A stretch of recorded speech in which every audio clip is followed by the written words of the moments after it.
Wow, family. Eliak tega gwandan chane chop ka Friday chang real koro dane ka gaje ka wadare chang longa. Chane lesson to go along chane ka ling ko boy and real mus chan nyot kon ka do bende kon je ka je chan nyot kon bo. Makin ro du liankel ka ngine dan di alen chala de je le mo lo ni jok bi ka linga pal penya again ka bi Bible chokien changun bi ka nyogo kwen. Wala ci kon chop ko Friday ke chang ko kon gong ne je ko kon le summary ka kwa breve ni cher kan ndi ale jale la just a quick summary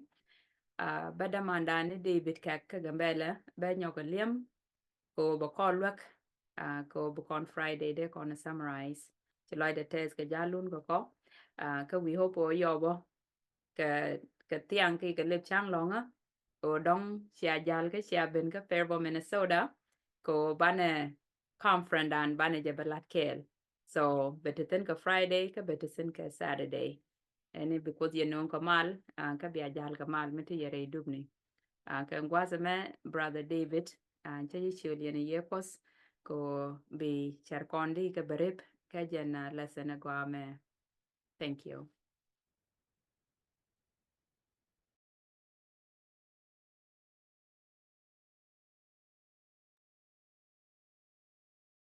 Gwa de kon kwer ko loy liap mi di long katan cha kon bo de re jogo kelew kana ne ga changen jol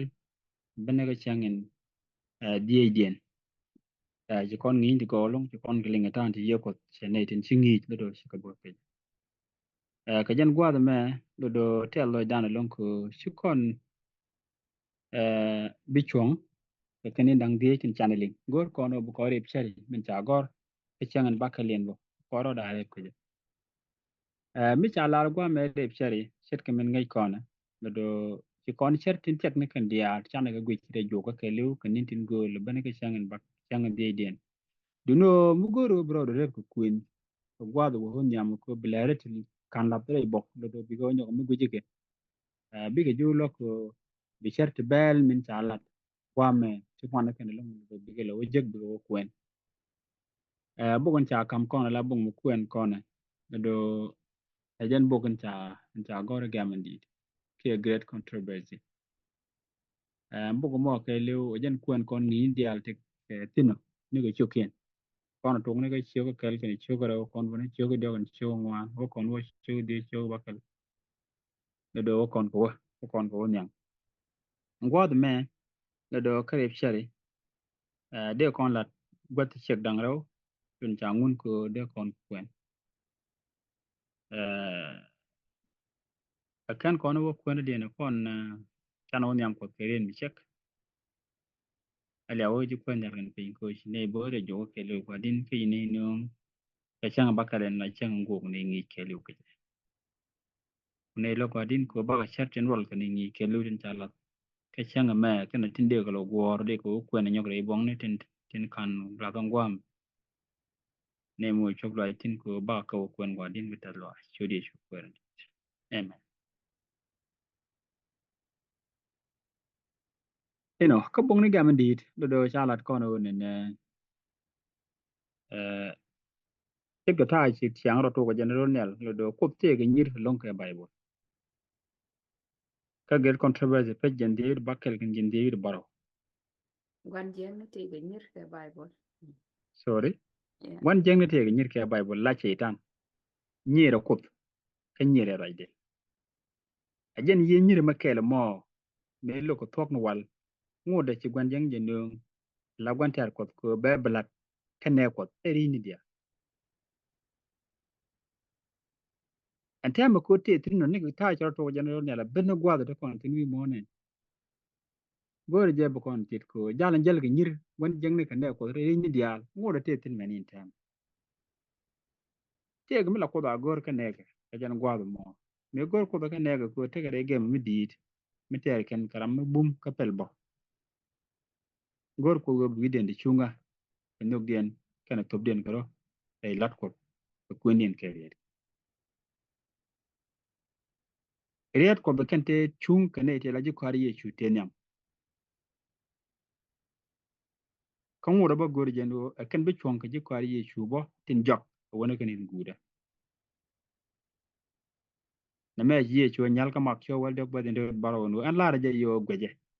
lara je yendia en go gweje. What I say unto you, I say unto all. Watch. Jene men lara men cha lara jene dia en go bia gwe. Kwech e cha lat ko ne man ban ro re ko jere ko na ka bok ni gam ndit. Si o ban te nyurga. Si ban do gwe. Te la do kel mi gwe ko na ko duptin baka wanter ka duptin ngwa. Kelen chana jege bu kon lo gwe dan ken dup dia la to wendan ke ret ko. E chung ka ne ko ten yam ka ken bana chong ka do dan ni gura. Par gabra Talat kono gwende tungwan wi mon ke liu gwaden chieng na tin teken ka long kwen ken Bible la gwan jeng ni chuma da dien la ja no baga chum cheng ne men jeken Bible lor ha chaka ke de ken kwen baga moy ke chum ni tigo re dum ni dia tin tin na re chieng am tie ke Bible lo do baga moy ke char pela na inshallah scientific theories baga moy ke char pela nyin san tin cha gor long ikon nyel na monin ke chieng ngwan dien no te ga mutually academic interpretation do gora Bible ka do gora loy ke Bible chima do yega gori je ba Bible ka academic understanding tan ci gor ke je man ci ling tin gul tin ci ling jen go jam Bible lo jege no mo be ci bu ko ne bitin diale lat tin ko bitin cha lo ngam lat ke yo nyu tin gay ga na kana tin bom bom ne ko ko lat cha ga lo ngam lat de ke do sign o cha ga lo ke lene na mi ci ran lo asanya la re ka bana ideal na me chagwan ci gwan jeng ne kana la chap me be chum ne ideal tin gor ko ba Bible kwen do mu ko te kan ga long je kan Bible na matele me pene ga duno yo gwan jeng ro chot ko ba ga penu be kan Bible kwen ka do bi ye ga man ci Bible man ci roy ko de Bible ba ko jo ga le chap me le use chap sa nya me ma cha ngi ye ma ko ci agora long ci ti gol ci akala ya ti gol ci aka ngai duno me jen bi ko la ka Bible ya Bible lo ke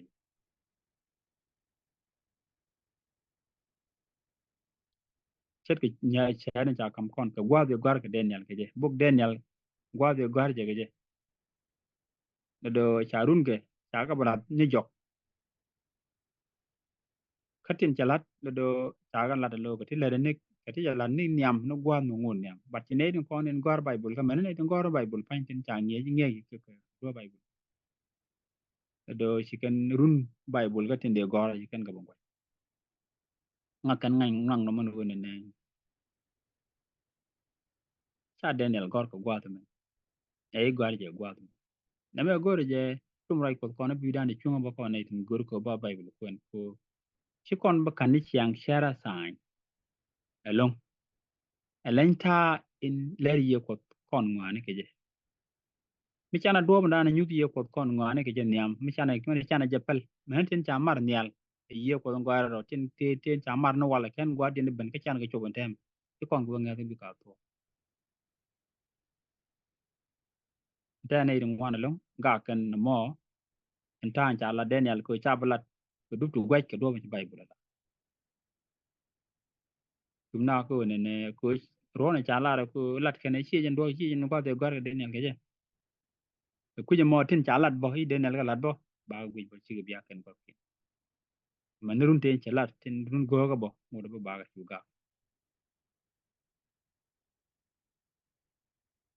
ku je mo en do gor ka sa nya bat sa na ka je me ekel mi de kon nyolo ne chi jana ma kara gor gwan jeng mo balat gor ba kain ti wan long do gor ga do ba kan ko mu cha no ngene ngai dan kan do ban cha kon nge je ka chiang chi ma chiang ne ding wan kan ta chi ga nong nu bi ke lek ni chiang an cha la na la ka do ban cha nge je ka do ko bat kon je bi je Bible ga chi kon Bible li ngi jen do ba ku je mo ji pol je kon lo ga long bum ka sa don ka nam shi de ba den daru ke len go wana ngak dia ka ba ne min go ani jan ku je mo te le do ma de kon ngana won ke je mo won kon ga do ba je bu kon jeng ni men jeng ni Kwana lar mi chana meng na do bu kon ka do sign la do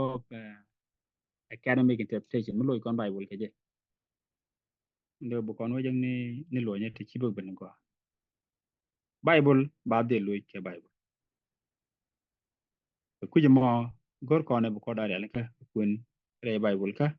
gwa den ter kon kor ki gam di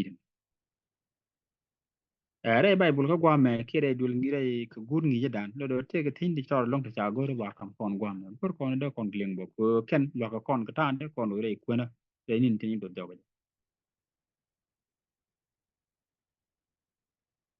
cha kon te gwa me ka te ji nyam den cha wo me lo jok lo ni ka men cha ra yin cha lat ka chang ka dio gwe ria den cha nyal gwa me no tan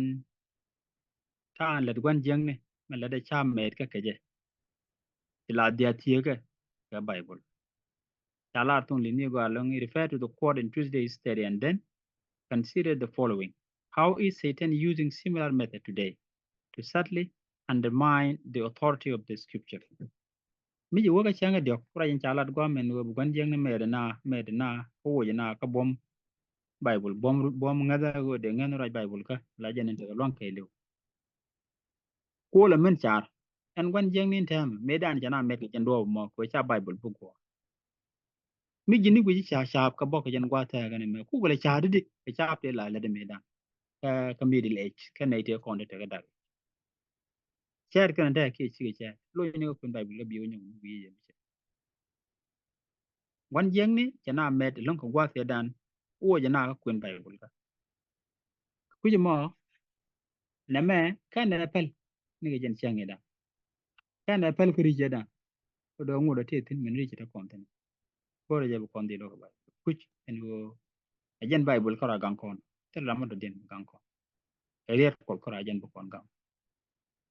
ti je ro ni wo ne what are our greatest safeguards against misinterpretation misinterpreting misinterpreting God's word.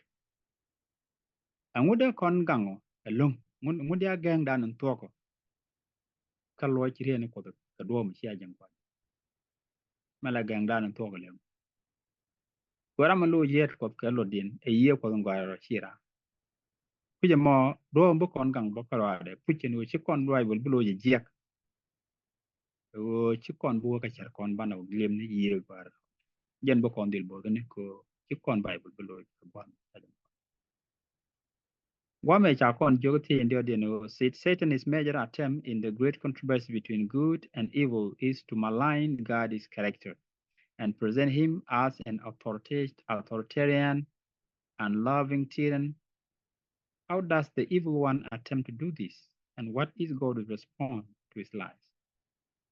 One young man let along a game medid me come goy can jek over chiang quot bella la mi jek. But could not la kun roi na jek a tel no karwai na gapo. Ku le gwe din ta ala jin ka ta on wan jeng ne je ke je en wo be chiang ko be la ke jen do gwe je din ta on je ke jen ta ka gwe ji loy ko ke je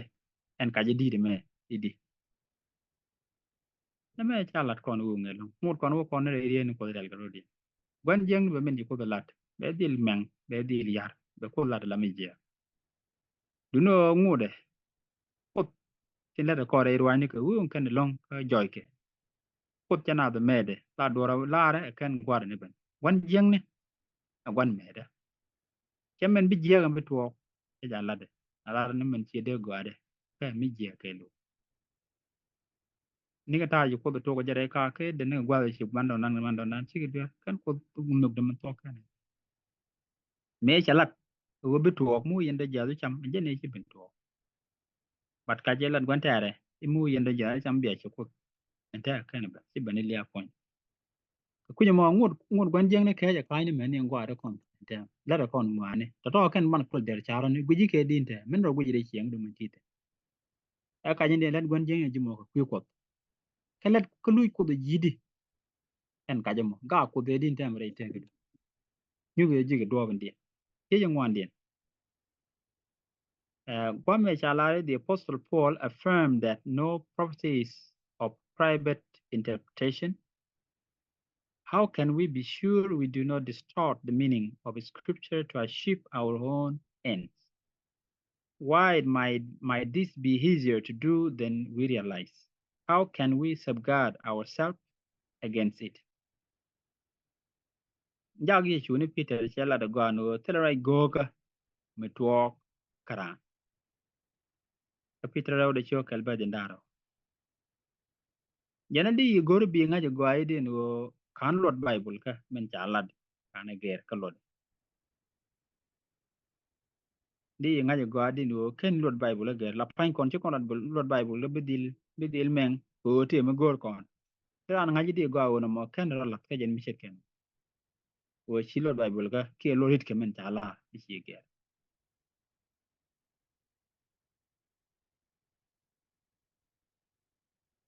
Kada kon gu ji din wo re te ka dan dong de kon gu te ka dan wo da te ka de ka kon wo de kon la de mi ken no. Elen ta lat kon ga. Dong da kon la de quick kon wo ji kon kul chup ko men kon lot Bible ka nang kon ka mongor kon chi ma mi ji ko la de ya je do. Ta kon kul nyo te ke ja no ka de ko dan gang di wo chi kon mi je mu shin ma bele. Wo chi kon Bible wo ka lo de. Chi kon ye den cha la chi kon be lo ke charan. Ini ngi dial joy ken. Jang no Paul cha lat kon ko kon lo Bible ka che ran gor. Che cher kon gor che pelan che gor. Wo lo de ke liu ke lo de ke liu bi dil no yi ngwar ro. Te lo Bible mo be karan. Kuje mo bana yi ngwar bana dil tich mu gor kono kwen kon mu gor kono ba bi chob loida kon dile chob loa ye nimi ci ye enyo kon ko nyen ye ga le ngaka go bi ye mu bu kono gor bana ngaje go kan kon bay bo loy kamen gor kono kon link kamen gor ay ko da jeno bu kon do ni kon bana ga dil bana la kamen ci bible loy ko da bible boro loy ke bible ci kon bible bo loy ke cer kon e bible jen bu raja ka roada bu kon ciyo kan ciyo par ke bes kan e bes ajen na mo bana janga ye gwa pujindo kan min kan kon bible riet ka min gor kon bible baro de loy krada kuje mo me chana bible del ban pin kyak ke longo de kon del chok ke jendo be jibdera mo mi ci kon ye ko mi kon mo ko gwa e kon de ne pelan kan ngai gor ga dan ke dop sain dan ngai kon kana je ne am la jen bi bible lojo kyak ke longo de no jek kon bible loj ke do me der ma do o de ko dan kan tin ne me atok gor kon ne bu kon dil gor bible ka ne bible karo ne me ajen bu kon gang jala sab gada raj ko jen bu kon ka che garien mu galong mi chen gor ba banjok mi ja kan kon ka bok mi ja gor gok mi len di wide mi ja gor our high calling ya kon jogo ne ideal tin te jel tin wo dubrol ne gor kan go baga dil bot bom ko all who are traveling the road to heaven need a safe guide gor kon bot tok gor kon tit tok kan tin dial tin jel dubrol ne tin wo ne al gor kalam bi dil tie magwa bi ga gang we must not walk in human wisdom ci kon bi dil jal re pele na ne me jogo no kon gwaje ke jal nde jal kon re pele ko mi chane jien re pele ko kon jal re pele na re do bon woro ne de kon ngany ni jen wo chana bo wo ngwa ngor ko de kon chukte to kuja mo cha gor it is our privilege to listen to the voice of Christ speaking to us as we walk the journey of life and his words are always words of wisdom man te ko re jal te kon ko bang ko bana jo kristo dealing maraja ko kon min jal kon re jal te ken re rieni ke ko nicha riet ke riet pela ta kon jogi our only safety lies in following closely after Christ walking in his wisdom and practicing his truth ajen do mo ko la do bana bam kon gango kon drop kel ra kon dil gang dan ke liu ti ko chan jal kon tie ke kerso ka jal kon re pelade kelet kon ne to we cannot always readily detect the working of Satan. We do not know where he lays his traps, but Jesus understands the subtle arts of the enemy, and he can keep our feet in surpass. Man tani jan tini wo ni chang chikon sharp meta tin let wan tin let Satan ke bi malangi chikon ke bi malangi lo kon luang me de kon angi ke ni chang ba ti dil te ga gwat te da leng ke ban ro je sa kon men won ka quy con kan nom ni quy con kan chin jalat group dan tin ba kon kep ke chi kon ke ngai du no ko ni ye chu ngai de cha me da gwan ter dia ku ji mo jara men de chu kon gang ba gang group tin ban kan te e group kan na me chi ran mi to lo ran ko mo gor kono rol nya ban kuin gwa e yen ko tel ko jala nan du jala re do ngorol nya chapel na te go Quran cái đua của rồi nè cúp là gì chú cơ số nhân ngay đua rồi mình đi là con rồi nè bạn đi ra cái là riêng của cái mặt kan bong này thì bro rất tin cướp được quyền great controversy kan book chạy Charlie our high calling anh book where cái con cái thằng chỉ calling cái riêng của cái dân đồ đó cái mà làm alewo ji quyền del gan pin ko no dum tel pe kan ci ne kam ta ne dia tan ci gon jinn ka de lat ko jen gon ne nyon dog du ke lew kana nyiren nyer kana ban wa te len quyền del gan pin ko no du te de te an ko ya wa te gwadin period ji lat ko jen gwadin pe ne gwara ko da ko biir men gwa ne lo ka wa nyewo kana dol ku dial gwadin tin ka wani ko bala chum re dom ten jal ne tin gwadin ko sa bali chech abwa dom ko abwa che ko balam ya dama cham woni chang gwadin bala ma den che ko riti karam chi betul gwadin la tes ko da hin ko tre jen gwal me ne bol ko tan dial ko ken tin dial gol ba ko lat ne bol ba ju gor ko ne dial che che di ju ko andi amen loy dante es be kwero pos betekel ge yendi al ka be pos ka bana leje ke changa ndaden ya ta kamal bye